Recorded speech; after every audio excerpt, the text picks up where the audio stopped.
ఈరోజు మీరు చూసుంటారు ప్రపంచ న్యూస్లో రిపబ్లికన్స్ డెమోక్రాట్స్ అందరూ కలిసి వచ్చేయాలి, అమెరికాని కాపాడాలంటే మూడవ పార్టీ రావాలి, దానికి కావలసిన ఏర్పాట్లు 2016 నుండి నేను చేస్తున్నాను. ఇప్పుడు Elon Musk American party announce చేసి 1 వీక్ అయింది. నేను ఆల్ అమెరికన్స్ పార్టీ అంటే Democrats, Republicans, Indians, Asians, Africans, Hispanics, Jews, Muslims, gentiles, lesbians, gays, వీళ్ళందరితో ఒక పార్టీ ఎప్పుడో ప్రపోజ్ చేశాము. ఇప్పుడు ఇలాన్ మస్క్ గారు పార్టీ పెట్టాలని ఆశతో ఉన్నారు కాబట్టి మేము కలిసి పనిచేసే అవకాశాలు ఉన్నాయి. ఎందుకంటే మిన్నసోటా గవర్నర్ ఇండిపెండెంట్ ఒక రెస్లర్ గవర్నర్ అయ్యాడు ఈ రెండు పార్టీలు చిత్తుగా ఓడించి, రిపబ్లికన్స్ అండ్ డెమోక్రాట్స్. అలాగే రాస్ పెరో అనే బిజినెస్ మ్యాన్ 1992లో డాలస్లో 118 ఓట్లు సంపాదించారు. అది నేను ఇలాన్ మస్క్ గారు క్యాంపెయిన్ చేస్తూ నాకున్న ఫాలోయింగ్ మీకు తెలుసు.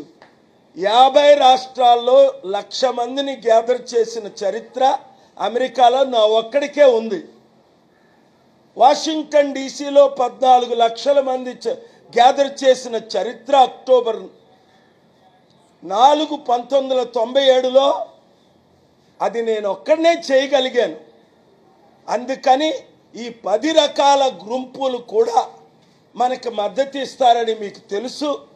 ఈ రెండు పార్టీలు నెంబర్ 1 ప్రపంచ యుద్ధాలు చేస్తున్నాయి, నెంబర్ 2 36 ట్రిలియన్ డెట్. మీరు ఆ ప్రెస్ రిలీజ్లో చూడండి, అసోసియేటెడ్ ప్రెస్, యాహూ. 5 ట్రిలియన్ ఉన్నప్పుడు బిల్ క్లింటన్కి 91లో చెప్పాను అప్పులు తీర్చాయని. నెంబర్ 3 ఇరాక్ ఆఫ్ఘనిస్తాన్ వార్కి Democrat Hillary Clinton, Joe Biden, Republican John McCain, Mitch McConnell అందరూ ఓటేశారు. అంటే అందరూ తప్పు చేశారు. అలాంటప్పుడు మూడో party ఉండద్దా?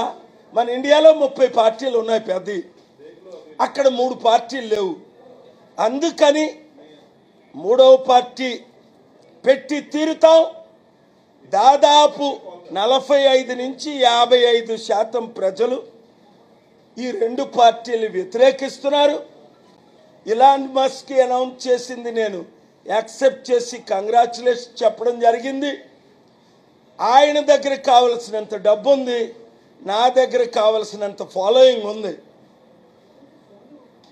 Thank you very much. God bless you.